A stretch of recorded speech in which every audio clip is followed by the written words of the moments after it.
السلام عليكم ورحمة الله وبركاته.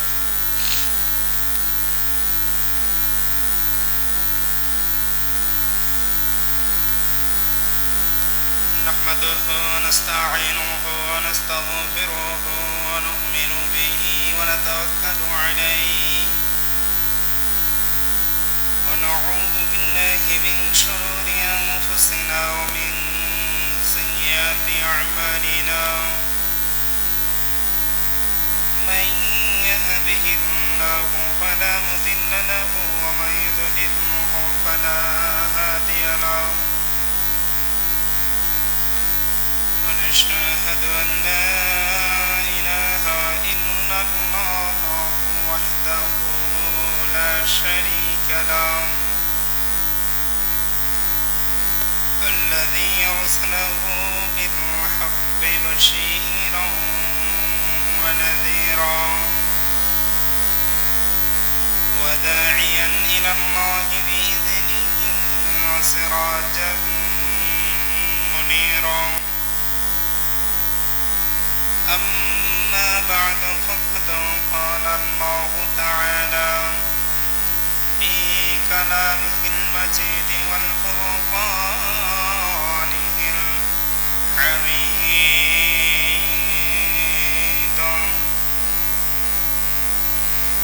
أعوذ بالله من الشيطان الرجيم. بسم الله الرحمن الرحيم: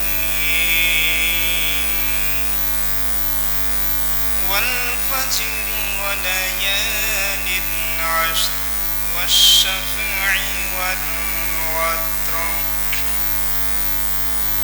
وقال رسول الله صلى الله عليه وسلم: ما من أيام أحب إلى الله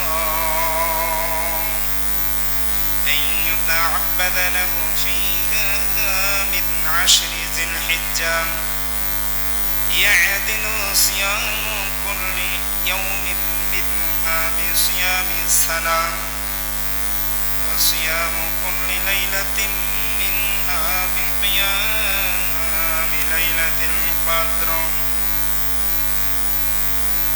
وقيام كل ليلة منها بقيام ليلة القدر، لا سيما صوم عرفة التي قال فيها عليه الصلاة والسلام: صيام يوم عرفة أحتسب على الله أن يكفر السنة التي قبله والسنة التي بعده.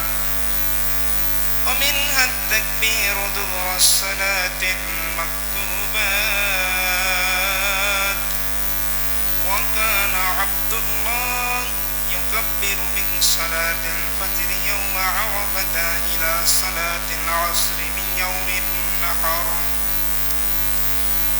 أو كما قال عليه الصلاة والسلام. وقال تعالى في شان حبيبه: إن الله وملائكته يصلون على النبي يا أيها الذين آمنوا صلوا عليه وسلموا تسليما. সকলে দরুদ ইব্রাহিম করি। আল্লাহুম্মা সাল্লি আলা মুহাম্মাদ ওয়া আলা আলি মুহাম্মাদ কামা সাল্লাইতা আলা ইব্রাহিম ওয়া আলা আলি ইব্রাহিম ইন্নাকা হামিদুম মাজিদ। আল্লাহুম্মা বারিক আলা মুহাম্মাদ ওয়া আলা محمد كما باركت على إبراهيم وعلى آل إبراهيم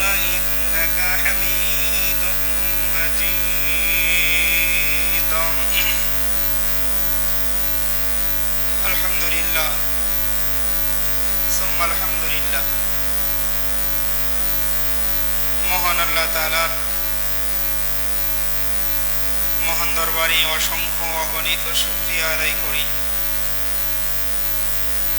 যার অশেষ মেহেরবানিতে আমরা আজ পবিত্র জিলকাদ মাসের শেষ দিন, জিলকাদ মাসের শেষ দিন, আজ সন্ধ্যার সময় পবিত্র জিলহজ মাসের পহেলা দিন শুরু হবে। আজকে পবিত্র জিলকাদ মাসের শেষ দিন, জিলহজ মাসের পহেলা দিন শুরু হবে মাগরিব থেকে। আজকে আল্লাহ পাক আমাদেরকে অত্যন্ত গুরুত্বপূর্ণ একটি দিনে, গুরুত্বপূর্ণ সময়ে পবিত্র জুমার নামাজ আদায় করার জন্য পবিত্র ঘর যায় মসজিদে আসার এবং নামাজের আগ মুহূর্তে কিছু কথা, দ্বীনি কথা, কোরআন এবং হাদিসের আলোচনা শোনার যিনি আমাদেরকে তৌফিক দান করেছেন, সেই মহান মালিকের দরবারে আমরা শুকরিয়া আদায় করি। সকলেই বলি আলহামদুলিল্লাহ। নবীর প্রতি শতকোটি দুরূদ ও সালাম। সকলেই দিল থেকে, অন্তরের অন্তঃস্থল থেকে, অন্তরের গহীন থেকে ভক্তি ভরে দুরূদ ও সালাম পেশ করি। সকলেই বলি সাল্লাল্লাহু আলাইহি ওয়াসাল্লাম। সম্মানিত সমবেত আমার প্রাণপ্রিয় মুসল্লিবৃন্দ,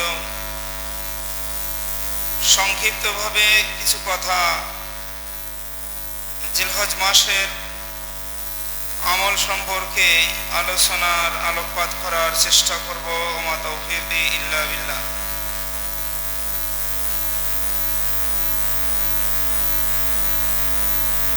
আলোচনার শিরোনামগুলো আমরা একটু লক্ষ্য করি। জিলহজ মাসের আমল সম্পর্কে যে কথাগুলো আমি আপনাদের সামনে সংক্ষিপ্তভাবে আলোচনা করার মনস্থ করেছি,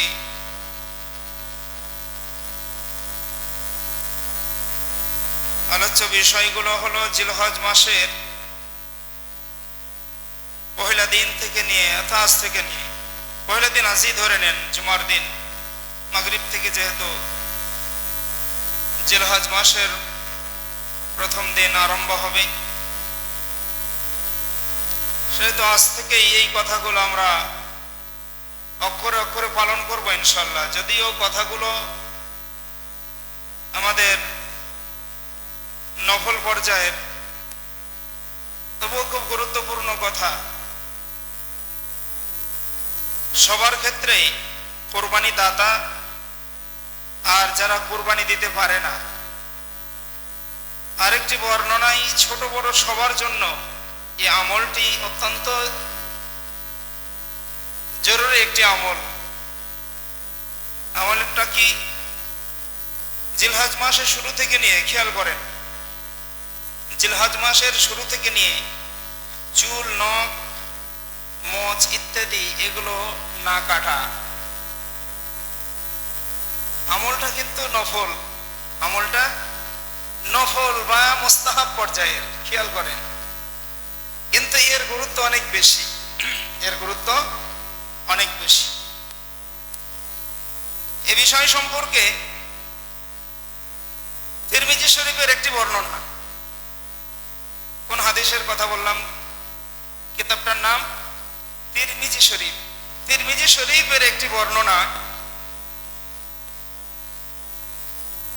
1523 নম্বর হাদিস, তিরমিজি শরীফের 1523 নম্বর হাদিস। হাদিসটি উম্মে সালামা রাদিয়াল্লাহু তাআলা আনহা থেকে বর্ণিত। নবীজি সাল্লাল্লাহু আলাইহি ওয়াসাল্লাম ইরশাদ করেন, মান রাআ হিলালা জিলহিজ্জা, যে ব্যক্তি জিলহজ মাসের নতুন চাঁদ দেখলো, হেলাল মানে নতুন চাঁদ দেখা, হেলাল মানে নতুন চাঁদ দেখা, হেলাল কমিটি আমরা বলি না, হেলাল কমিটি দেশ থেকে যাদেরকে চাঁদ দেখার জন্য নিযুক্ত করে রেখেছেন, এদেরকে হেলাল কমিটি বলা হয়, মানে নতুন চাঁদ দেখা কমিটি। হেলাল কথাটা আরবি কথা, আল্লাহর রাসূল বলছেন, মান রাআ হিলালা জিলহিজ্জা, যে ব্যক্তি জিলহজ মাসের নতুন চাঁদ দেখলো, যে ব্যক্তি জিলহজ মাসের নতুন চাঁদ দেখলো, ওয়া আরাদা আন ইউদহা, এবং সে কুরবানি করার মনস্থ করলো, ইচ্ছা করলো। আরাদা মানে ইচ্ছা করা। তাহলে এখানে এক নম্বর কথা হলো যে জিলহজ মাসের নতুন চাঁদ দেখলো, সাথে ইরাদা করলো, কি ইচ্ছা করলো কুরবানি করার, আইয়ুদাহিয়া, কুরবানি করার ইচ্ছা করলো। তার জন্য একটা পালনীয় এবং করণীয় একটা আমল হলো ফালা ইয়াখুযান্না মিন শারিহি মিন আযলাফিহি।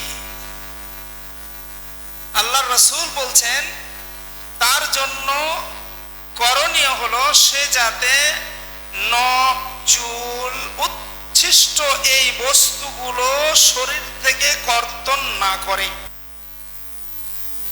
কথা বুঝে আসছে কিনা?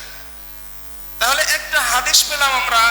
এর আগে অনেকেই অনেক রকম ভাবে আমরা আলোচনা করেছি। আজকের এই আলোচনাটা আমরা হাদিস ভিত্তিক পেলাম যে তিরমিজি শরীফের 1523 নম্বর হাদিস, তিরমিজি শরীফের 1523 নম্বর হাদিস, নবীজি বলছেন কি যে চুল, নখ ইত্যাদি উচ্ছিষ্ট জিনিসগুলো নতুন চাঁদ, জিলহজ মাসের নতুন চাঁদ ওঠার পরে এগুলো আর কর্তন করবে না, আরেকটি বর্ণনায় ওই একই কথা 1977 নম্বর হাদিস, এটি মুসলিম শরীফের হাদিস, সহিহ মুসলিম 1977 নম্বর হাদিসে আল্লাহর রাসূল বলছেন, ওই একই রাবী উম্মে সালামা রাদিয়াল্লাহু তাআলা আনহা থেকে হাদিসটি বর্ণিত, যারা কুরবানি নাই, যারা কুরবানি করতে পারে না, এদের জন্য এই হাদিসটি, যারা কুরবানি করতে পারে না তাদের জন্য এই নখ, চুল ইত্যাদি এগুলো কাটার বিষয়ে নবীজি সাল্লাল্লাহু আলাইহি ওয়াসাল্লাম বলছেন তারাও যাতে এই কাজগুলো করার থেকে বিরত থাকে, তারাও যেন এই কাজগুলো করার থেকে বিরত থাকে। সহিহ মুসলিমের কত নম্বর হাদিস বললাম? 1977 নম্বর হাদিস, 1977 নম্বর হাদিস। তাহলে সংক্ষিপ্ত কথাগুলো, আলোচনা বেশি আছে তো সংক্ষিপ্ত ভাবে আমরা কথাগুলো জানি।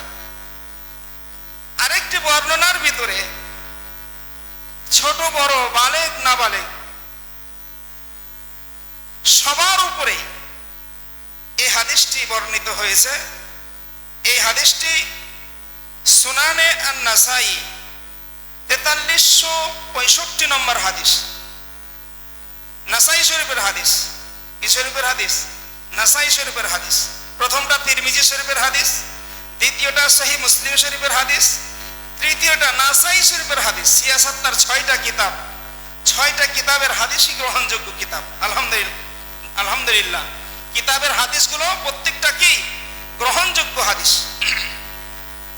এই হাদিসের নাসাই শরীফের 4365 নম্বর হাদিসে নবীজি সাল্লাল্লাহু আলাইহি সাল্লাম কুরবানি দাতা, যারা কুরবানি দেয় না, ছোট বড় সবার জন্য এই হাদিসটি বর্ণনা করেছেন ইমাম নাসাই রাহমাতুল্লাহ আলাইহি। তাহলে এই চুল, নখ ইত্যাদি এগুলো কাটার ব্যাপারে আমরা একটা প্রমাণ সহ আলোচনা পেলাম। মনে থাকবে তো ইনশাআল্লাহ? কথা বলে না, মনে থাকবে তো ইনশাআল্লাহ? আল্লাহ আমাদের সকলকে মনে রাখার তৌফিক দান করুন। আমরা যারা কুরবানি দেই তারা তো এই কাজটা থেকে, এই আমলটা করব ইনশাআল্লাহ। যারা কোরবানি দেই না তারাও আমরা এই কাজটা করব। যারা ছোট আছে আমাদের পরিবারে, ছোট বাচ্চা, নাবালক বাচ্চা, এদেরকেও এই কাজটা করার প্রতি উৎসাহ প্রদান করব। ছোট হোক, কিন্তু আমলটা খুব গুরুত্বপূর্ণ। শেষ পর্যায়ে একটি হাদিস, আল্লাহ রাসূল সাল্লাল্লাহু আলাইহি ওয়াসাল্লাম মুস্তাদরাকে হাকিম, কি কিতাবের নাম? মুস্তাদরাকে হাকিম। এই কিতাবের হাদিস নং 7520 নম্বর হাদিস। 7520 মানে 7520 নম্বর হাদিস। এই হাদিসে নবীজি সাল্লাল্লাহু আলাইহি ওয়াসাল্লাম ফজিলতের কথা বলছেন। কিসের কথা বলছেন? ফজিলতের কথা বলছেন। একটু আমরা খেয়াল করি। যদি কোনো ব্যক্তি জিলহজ মাসের নতুন চাঁদ দেখার পরে সে নিয়ত করুক কুরবানি করার বা না করুক, ছোট হোক বড় হোক, বালেগ হোক নাবালেগ হোক, খেয়াল করেন, তারা যদি চুল নখ ইত্যাদি এগুলো না কাটে তাহলে তার জন্য একটা ফজিলত আছে। ফজিলতটা কি? আল্লাহ রাসূল সাল্লাল্লাহু আলাইহি ওয়াসাল্লাম ইরশাদ করেন যে ওই ব্যক্তি জিলহজ মাসের 10 তারিখ, যেদিন আমরা কুরবানি করি, জিলহজ মাসের 10 তারিখ, কোন মাস? জিলহজ মাসের 10 তারিখ কুরবানি করি তো নাকি? জিলহজ মাসের 10 তারিখ যেদিন আমরা কুরবানি করি, এই কুরবানির দিন নখ চুল উচ্ছিষ্ট যে বস্তুগুলো আমাদের শরীরের মধ্যে আছে এইগুলো যদি কর্তন করে আল্লাহ পাক দয়াময় রহমান আর রহিম তিনি তার বান্দার আমলনামাতে কুরবানির সওয়াব দান করবেন। তাহলে আমরা যারা কুরবানি দেই কুরবানির নেকি তো পাবোই আলহামদুলিল্লাহ, সাথে এই কাজগুলো যদি আমরা করার থেকে বিরত থাকি তবু আমরা কুরবানির নেকি পাবো। যারা আমরা কুরবানি দিতে পারি না তারাও আমরা নেকি পাবো। আমাদের পরিবারে নাবালক ছোট বাচ্চারা যারা রয়েছে তাদেরকেও যদি এই কাজটি আমরা করাই তবু আমরা কুরবানি করার সওয়াব পাবো। এক নম্বর কথা। এইবার আসেন, জিলহজ মাসের মানে আজ থেকে, জিলহজ মাস আজ থেকে শুরু করবেন এই আমলগুলো করার, এগুলো থেকে বিরত থাকবেন। মা বোনদেরকে বলবেন বাড়িতে গিয়ে জিলহজ মাসের পহেলা দিন থেকে নিয়ে 9 দিন পর্যন্ত, আরাফাতের দিন 9 দিন, আরাফাতের দিন কয় তারিখ?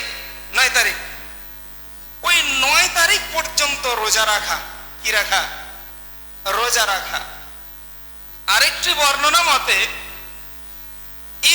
কুরবানির ঈদ যেদিন, এই দিন যারা কুরবানি দাতা, যাদের কুরবানি আছে, যারা কুরবানি দাতা, এরা ওই কুরবানির গোশত দিয়ে রোজা ইফতারি করবেন। এটা কুরবানির দিনের আমল। যাও, ওই কথা আসছে। তাহলে আমরা জিলহজ মাসের এই 9 দিনের রোজার ব্যাপারে নবীজি সাল্লাল্লাহু আলাইহি ওয়াসাল্লাম হাদিসে খুব গুরুত্ব সহকারে বলেছেন। হাদিসখানটা গালেবান হযরত আয়েশা সিদ্দিকা রাদিয়াল্লাহু তাআলা থেকে হাদিসটি বর্ণিত। তিনি বর্ণনা করছেন যে নবীজি সাল্লাল্লাহু আলাইহি ওয়াসাল্লামের জীবদ্দশায় কখনো তিনাকে আমি দেখিনি যে জিলহজ মাসের এই 9টি রোজা রাখেননি। এই কথা বোঝা আসছে কিনা?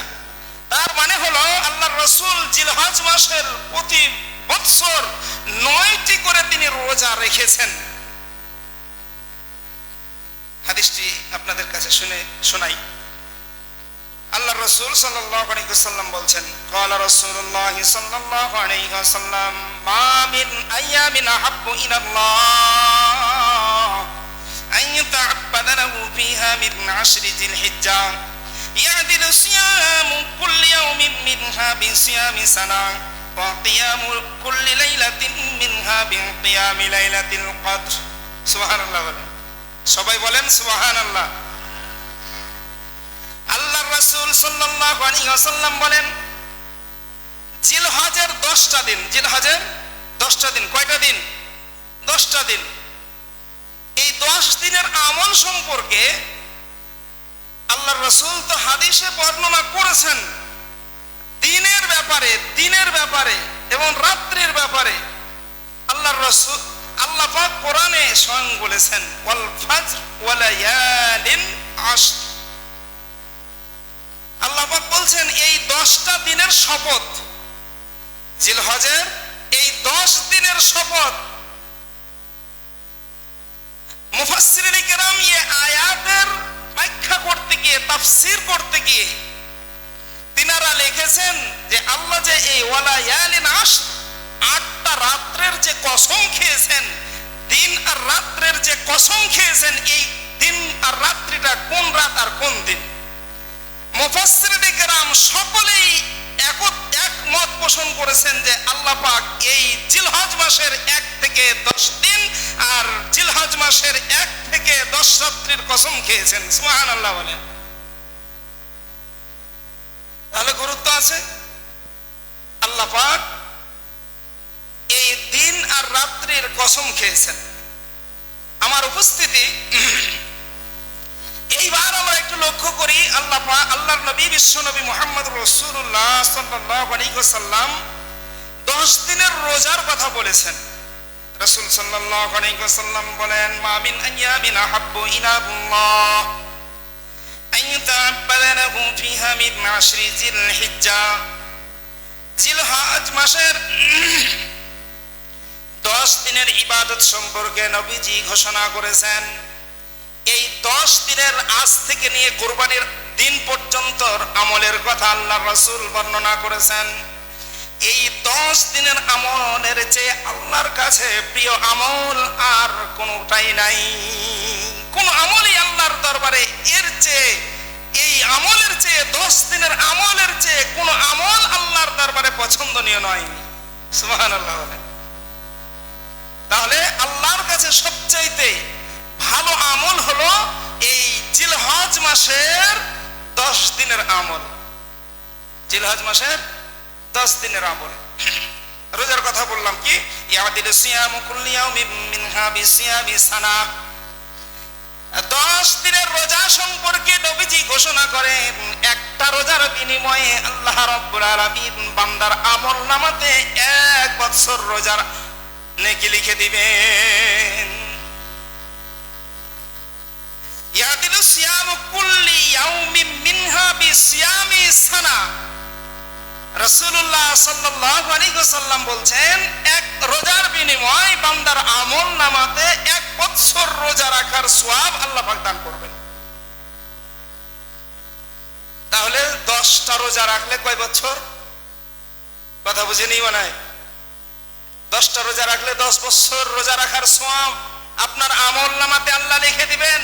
আপনার আমলনামাতে 10 বছর রোজা রাখার সওয়াব আল্লাহ আপনার আমলনামাতে লিখে দিবেন। এটা কম কথা নয়। আপনি লাগাতার 1 বছর রোজা রাখেন, 1 মাস রাখছেন, তাও তো ছেড়ে গোপনে খাইছেন, এদিকে করছেন। রমজানের ফরজ ইবাদতের কথা, যেটার গুরুত্ব অপরিসীম, যেটার ফজিলত সীমাহীন, যেটার সওয়াব আল্লাহ পাক স্বয়ং দিতে চেয়েছেন, এই রোজার ব্যাপারে আমরা কত গাফলতি, কত ধরনের কত খামখেয়ালি করছি।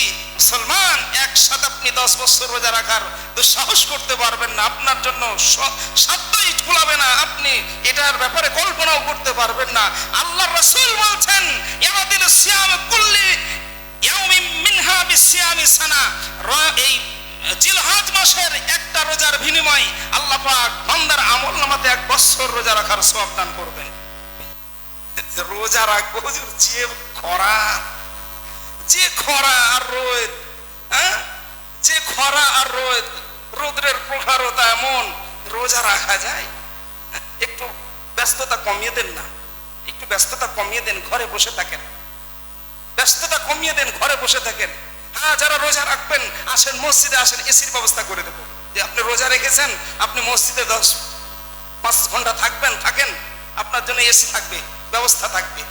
ইবাদতের উপরে মানুষকে উঠাতে হবে তো, তার সুযোগ সুবিধা দিতে হবে তো। হ্যাঁ, যান, আসেন, 10 জন আসবেন, আসেন, এসির যা বিল উঠবে আমি দেবো ইনশাল্লাহ।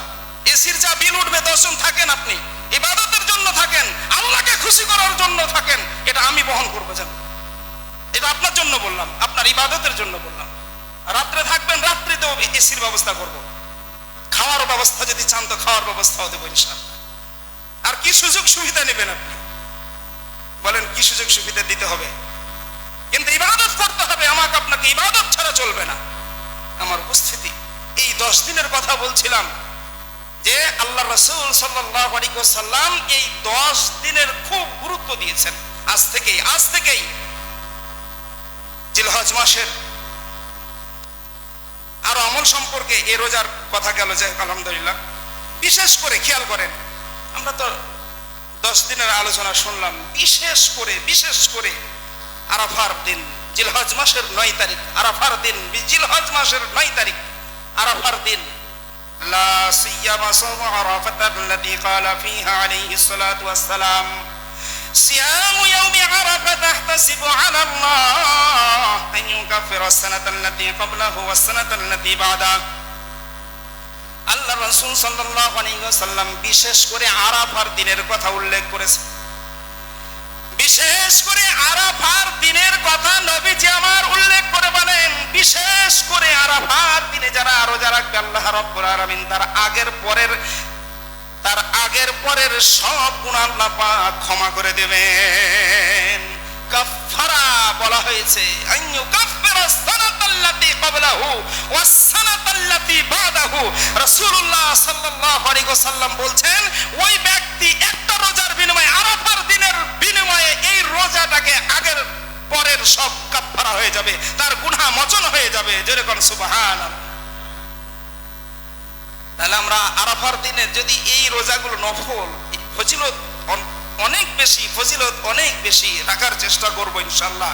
যদি না পারি, যদির কথা বলছি, যদি না পারি তো আরাফার দিন আমরা এই রোজাটাকে রাখবো ইনশাআল্লাহ। আল্লাহ কবুল করুন, বলুন আমিন। এই মাসে বেশি এই 10 দিনের ইবাদত যে আল্লাহর কাছে খুব কবুল, খুব পছন্দের, বেশি জিকির করব। ফাজকুরুসমাল্লাহ আলা মা রাযাকাহুম মিন বাহিমাতিল আনআম। আল্লাহ সূরা হজের ভিতরে বলছেন যে বেশি আল্লাহকে স্মরণ করো, বেশি আল্লাহকে কি করো? স্মরণ করো, বেশি আল্লাহর জিকির করতে থাকো, বেশি আল্লাহর জিকির করতে থাকো। এইবার আসেন, আরাফার দিন ফজর থেকে নিয়ে আমরা একটা তাকবীর বলি, এটাকে বলা হয় আরাফাতের দিন ফজর থেকে একটা তাকবীর বলি। এই তাকবীর কি বলা হয়? তাকবীরে তাশরিক। বলেন কি বলা হয়? তাকবীরে তাশরিক। তাকবীরটার নাম হলো তাকবীরে তাশরিক। আর যে কয়টা দিন বলা হবে, 5 দিন 23টা ওয়াক্তে, 5 দিন 23টা ওয়াক্তে তাকবীরটা বলা হয়। এই দিনগুলোকে বলা হয় আইয়ামে তাশরিক। কি বলা হয়?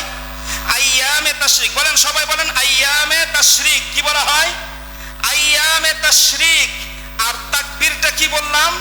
তাকবীরে তাশরিক। কি বললাম? তাকবীরে তাশরিক। তাকবীরটার নাম হলো তাকবীরে তাশরিক, দিনগুলোর নাম হলো আইয়ামে তাশরিক। আইয়ামে তাশরিক মানে তাকবীরের দিনগুলোতে এই তাকবীর পড়া। তাকবীরটা বলেন আল্লাহু আকবার, আল্লাহু আকবার, লা ইলাহা ইল্লাল্লাহু ওয়াল্লাহু আকবার, আল্লাহু আকবার ওয়ালিল্লাহিল হামদ। আল্লাহর রাসূল সাল্লাল্লাহু আলাইহি ওয়াসাল্লাম ইরশাদ করেন, অমিনহা তাকবীরু দুবুরাস সালাতিল মাকতুবাত। ওয়া কানা আব্দুল্লাহ ইউকাব্বিরু মিন সালাতিল ফাজরি ইয়াওমা আরাফাতা ইলা সালাতিল আসরি মিন ইয়াউমিন নাহার ইয়াকুলু আল্লাহু আকবার, আল্লাহু আকবার, লা ইলাহা ইল্লাল্লাহু আল্লাহু আকবার, আল্লাহু আকবার ওয়ালিল্লাহিল হামদ। তাকবীরটা মনে আছে তো সবার? বলেন তো সকলে একবার।